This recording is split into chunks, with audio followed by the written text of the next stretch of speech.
अस्सलाम वालेकुम बच्चों, वलीकार 9th क्लास की फ़िज़िक्स के चैप्टर नंबर 3 डायनामिक्स की आज हम शुरुआत करने जा रहे हैं। और इस चैप्टर में जो हम पढ़ेंगे वो कौन सी चीज़ पढ़ेंगे, वो हम पढ़ेंगे फोर्स। इस चैप्टर में सबसे ज़्यादा जो डिस्कस होने वाली चीज़ है ना, वो है फोर्स।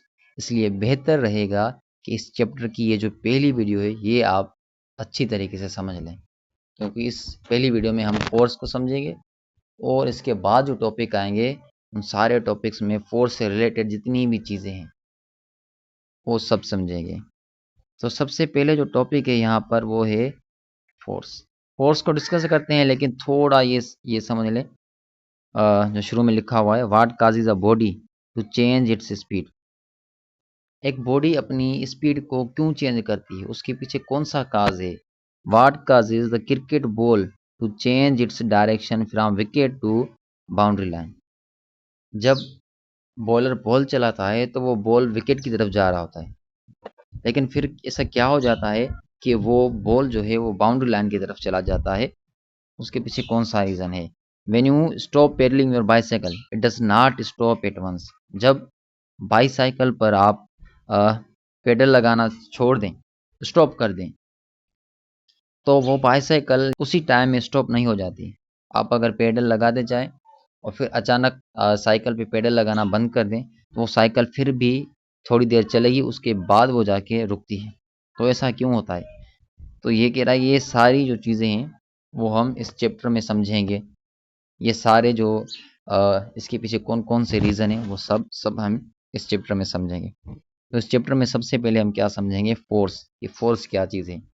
अब फोर्स समझने के लिए आप तसव्वुर करें कि एक कोई बॉल है जो ग्राउंड पे पड़ा है, वो बॉल मूव नहीं कर रहा। वो बॉल मूव नहीं कर रहा, इसका मतलब वो बॉल जो है वो रेस्ट में है। कौन सी स्टेट में है, रेस्ट। आपको स्टेट पता होनी चाहिए। दो स्टेट होती हैं ऑब्जेक्ट की, या तो रेस्ट या तो मोशन। या तो रेस्ट में होगा या तो जो चीज़ है वो मोशन में होगी। तो फर्ज करें अगर बॉल जो है वो रेस्ट में है, फिर उस पर हमने फोर्स लगाया। किसके ज़रिए फोर्स लगाया, पैर के ज़रिए। तो वो बॉल रेस्ट में से मोशन में आ गया। और फिर उसके बाद वो बॉल मोशन में था, फिर जब उसको हमने फोर्स लगाया तो वो बॉल फिर से रेस्ट में आ गया। पहले रेस्ट में था, फिर फोर्स लगाया तो मोशन में आ गया। फिर जब मोशन में था तो फिर फोर्स लगाया तो वो फिर से रेस्ट में आ गया। तो फोर्स एक ऐसा एजेंट है, force is the agent that changes the state of rest और uniform motion of a body. जो बॉडी की स्टेट को चेंज करता है, वो स्टेट चाहे रेस्ट की हो या मोशन की हो। अगर कोई ऑब्जेक्ट अगर कोई ऑब्जेक्ट रेस्ट में है तो फोर्स उसकी रेस्ट वाली स्टेट को चेंज कर सकता है, मतलब उस रेस्ट को मोशन में ला सकता है। और अगर अब कोई ऑब्जेक्ट यूनिफॉर्म मोशन में है, यूनिफॉर्म मोशन का मतलब है वो सीधा सीधा चल रहा है, अपनी डायरेक्शन चेंज नहीं कर रहा और सेम स्पीड के साथ चल रहा है, तो जब उस पर फोर्स लगाएंगे तो वो मोशन से रेस्ट में आ जाएगा। तो फोर्स एक ऐसा एजेंट है जो जो रेस्ट वाली स्टेट और मोशन वाली स्टेट को चेंज करता है। रेस्ट वाली चीज़ को मोशन में लेके आ सकता है, और जो चीज़ मोशन में है उसको रेस्ट में ले जा सकता है। अब आते हैं फोर्स की यूनिट पे कि फोर्स का यूनिट कौन सा है। तो फोर्स का जो ऐसा यूनिट है वो न्यूटन है। न्यूटन एक बहुत ही एक बड़ा साइंसदान, जिसके ऑनर में, जिसके रिस्पेक्ट में फोर्स का जो यूनिट है वो न्यूटन रखा गया, क्योंकि फोर्स पे न्यूटन ने बहुत ज़्यादा काम किया। फोर्स में के बारे में जितना भी हम कुछ जानते हैं अभी और पढ़ते हैं, उसमें सबसे ज़्यादा जो कंट्रीब्यूशन है वो न्यूटन का ही था। तो फोर्स का यूनिट कौन सा रख दिया गया, न्यूटन। अब एक न्यूटन आखिर कितना फोर्स होता है। फर्ज करें हम रोज़मर्रा की ज़िंदगी में मुख्तलिफ चीज़ों पर मुख्तलिफ फोर्स लगाते हैं, किस पे ज़्यादा किसी पे कम। तो ये जो एक न्यूटन का फोर्स होता है वो आखिर कितना होता है। तो अगर एक ऑब्जेक्ट जिसका मास 1 kg है, कितना मास है, 1 किलोग्राम मास है, उस पर आपने फोर्स लगाया और उसमें एक्सेलरेशन पैदा हुई 1 मीटर पर सेकंड की। एक ऑब्जेक्ट जिसका मास 1 kg है, उस पर फोर्स लगाया आपने तो एक्सेलरेशन पैदा हुई 1 मीटर पर सेकंड स्क्वायर। तो इतने फोर्स को हम कहेंगे 1 न्यूटन का फोर्स। तो 1 न्यूटन के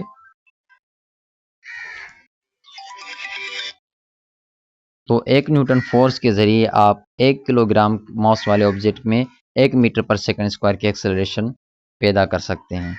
हाँ जी, तो फोर्स की जो है डेफिनेशन ये बनती है कि फोर्स एक ऐसा एजेंट है। एजेंट हम किस चीज़ को कहते हैं? हम एजेंट उसको कहते हैं जो कोई काम करे, जो हमारा कोई खास काम करे। तो ये कौन सा काम कर रहा है फोर्स जो इसे हम एजेंट कह रहे हैं? ये रेस्ट वाली चीज़ को मोशन में लाता है, और अगर कोई चीज़ मोशन में है तो उसको रेस्ट में ले आ सकता है। तो ये ऐसा एजेंट है। अच्छा, फोर्स के बारे में हमने पढ़ लिया। फोर्स के बारे में कुछ यहाँ पर चीज़ें लिखी हुई हैं कि फोर्स की ज़रूरत हमें क्यों पड़ती है, फोर्स हमें कब रिक्वायर्ड होता है। तो फोर्स हमें तब रिक्वायर्ड होता है जब हमें किसी चीज़ की पोजीशन चेंज करनी हो। ठीक है, अगर फर्ज करिए ये बॉल यहाँ पर पड़ी है और इस बॉल को मैं यहाँ पर ले आना चाहता हूँ, तो इस पर मैं लगाऊंगा फोर्स और ये बॉल आ जाएगी यहाँ। पहले इसकी पोजीशन ये, अब इसकी पोजीशन ये। तो इसकी पोजीशन चेंज करने के लिए हमें किस चीज़ की ज़रूरत पड़ी? फोर्स की। अब ये तो रोज़मर्रा का काम है ना। अगर फ़र्ज़ करें घर में टीवी पड़ी है और आप उस टीवी को किसी और जगह पे रखना चाहते हैं, इसका मतलब कि आप टीवी की पोजीशन चेंज करना चाहते हैं, तो आप उस टीवी पर फोर्स, अपने हाथों से फोर्स लगाकर उसको उठाएंगे, फिर दूसरी जगह पे रखेंगे। क्लियर? उसके अलावा अगर किसी चीज़ की स्टेट चेंज करनी हो, स्टेट वो वाली स्टेट नहीं, मैटर की स्टेट नहीं, यहाँ पर स्टेट का मतलब है रेस्ट और मोशन। अगर किसी चीज़ की स्टेट चेंज करनी हो, यानी रेस्ट में है तो उसके मोशन में लाना हो, या मोशन में हो तो उसको रेस्ट में लाना हो, तो हमें किस चीज़ की ज़रूरत पड़ेगी? फोर्स। फर्ज करें आपका दोस्त साइकिल पे सवार है, लेकिन साइकिल अभी चल रही नहीं, खड़ी हुई है, रुकी हुई है। तो आप आए पीछे से उसको धक्का दिया, जैसे आपने उसको पीछे से फोर्स लगाया तो वो रेस्ट से वो साइकिल मोशन में चली गई। यहाँ वो मोशन में थी, वो सामने से साइकिल पे आपका दोस्त आ रहा है मोशन में, और आपने उसको जोर लगाकर, फोर्स लगाकर उसको रोक दिया, यानी वो मोशन में था, फिर आपने उसको रेस्ट में लाया। तो ये क्या कि स्टेट को चेंज किया। तो स्टेट को चेंज करने के लिए किस चीज़ की ज़रूरत पड़ी? फोर्स की। उसके अलावा अगर किसी ऑब्जेक्ट का शेप चेंज करना हो, शेप चेंज करना हो, तो वहाँ पर भी किस चीज़ की ज़रूरत पड़ती है? फोर्स। फर्ज करें आपके हाथ में पेपर है और पेपर का जो शेप है वो रेक्टेंगुलर है, आपने फोर्स लगाकर उसको मरोड़ के उसका शेप बिल्कुल ही चेंज कर दिया। यहाँ आपके हाथ में आटा है, ठीक है, यहाँ कोई स्टिक है, उस पर फोर्स लगा के आपने उसको मोड़ दिया, यानी उसका शेप चेंज कर दिया। तो फोर्स कब रिक्वायर्ड होता है? जब भी किसी चीज़ की फोर्स कब रिक्वायर होता है?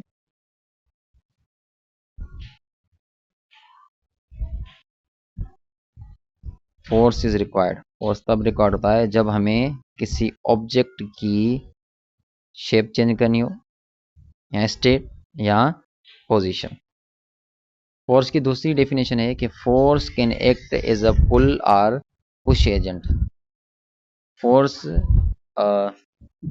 एक ऐसा एजेंट भी है जो चीज, जिसकी वजह से, जिसके जरिए हम चीजों को पुश और पुल करते हैं। पुश का मतलब होता है धकेलना, और पुल का मतलब होता है खींचना। जैसे अगर कोई खाई में, कुएं में गिर गया है, तो आपने उसको रस्सी दी और उस रस्सी को पकड़ कर आप उसको खींच रहे हैं, तो ये आप उसको पुल कर रहे हैं। और अगर आपके पास कोई आ रहा है, आपने उसको धक्का मारा, या आपने उसको पुश किया, धकेला। पुश यानी अपनी तरफ खींचना, पुल यानी अपने से दूर करना, धकेलना। तो वो किस चीज़ों को हम पुश और पुल करते हैं, किस चीज़ के जरिए करते हैं? फोर्स के जरिए। तो फोर्स इज अ पुल और पुश एजेंट। उसके अलावा फोर्स प्रोड्यूसेस एक्सेलरेशन। फोर्स कौन सी चीज़ प्रोड्यूस करता है? एक्सेलरेशन। जब भी आप किसी चीज़ पर फोर्स लगाएंगे तो उसमें एक्सेलरेशन पैदा होगी। अब इसका मैं मिसाल दूंगा। फर्ज करें एक बॉल जो कि रेस्ट में। अच्छा, एक्सेलरेशन का आपको पता है, वेलोसिटी का चेंज होना, इसको हम कहते हैं एक्सेलरेशन। अब एक बॉल जो कि रेस्ट में है, फिर आप रेस्ट में, यानी उसकी वेलोसिटी 0 मीटर पर सेकंड है, तो आपने उसके ऊपर फोर्स लगाया, वो बॉल रेस्ट से मोशन में आ गई। जब बॉल रेस्ट में से मोशन में आया तो उसकी वेलोसिटी 0 से बढ़कर 1 हो गई, या 2 या 3 या 4, जितनी भी हो गई, लेकिन वेलोसिटी चेंज हुई। पहले 0 थी, अब 1 या 2 या 3 या जितनी भी, लेकिन चेंज हुई। तो वेलोसिटी चेंज हुई, यानी कौन सी चीज़ पैदा हुई? एक्सेलरेशन पैदा हुई। तो force produce acceleration, force acceleration पैदा करता है चीज़ों में। अच्छा, force can produce distortion, force acceleration के अलावा डिस्टोर्शन भी पैदा कर सकता है। Force is a vector quantity, force कौन सी क्वांटिटी है? Vector quantity. चैप्टर नंबर 2 में हमने पढ़ा था स्केलर और वेक्टर। अगर आपने नहीं पढ़ा ये टॉपिक, मैं आपको समझा देता हूँ वेक्टर क्या।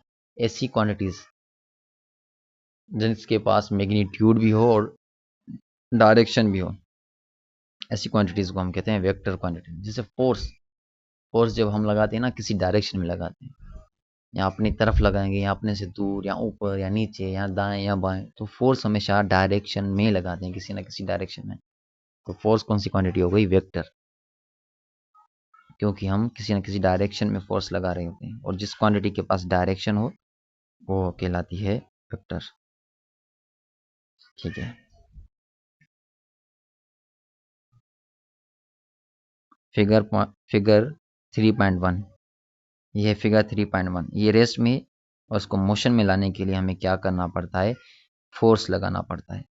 अब ये जो चीज़ें आप देख रहे हैं, फ्रिक्शन, ये वेट, ये पुश, ये रिएक्शन ऑफ ग्राउंड है, ये फिलहाल आपको समझने की ज़रूरत नहीं है, क्योंकि फ्रिक्शन एक अलग अलग टॉपिक है, वेट एक अलग टॉपिक है, और ये जो नॉर्मल फोर्स ये एक अलग टॉपिक है। तो ये हम अलग अलग वीडियो में ये सारे टॉपिक पढ़ेंगे, उसके बाद ये पूरा आपका क्लियर हो जाएगा। फिलहाल इसको समझने की ज़रूरत नहीं है। हाँ, लेकिन ये समझ लें कि force moves are tense to move body from state of rest.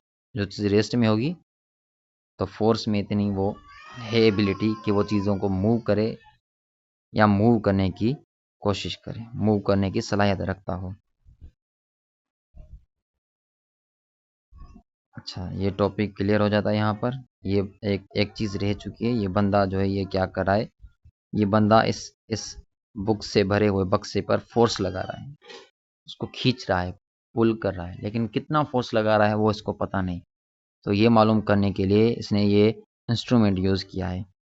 ये एक ऐसा इंस्ट्रूमेंट है जिसके ज़रिए हम फोर्स को मेजर करते हैं कि फोर्स कितने न्यूटन का है। इस इंस्ट्रूमेंट का नाम है स्प्रिंग बैलेंस, स्प्रिंग बैलेंस। इसके ज़रिए हम फोर्स को मेजर करते हैं। आई होप ये फोर्स क्लियर हो गया होगा, इसमें कोई ऐसी चीज़ थी नहीं जो मुश्किल हो, बहुत ही इजी टॉपिक था। और मिलते हैं अगली वीडियो में। खुदा हाफिज़।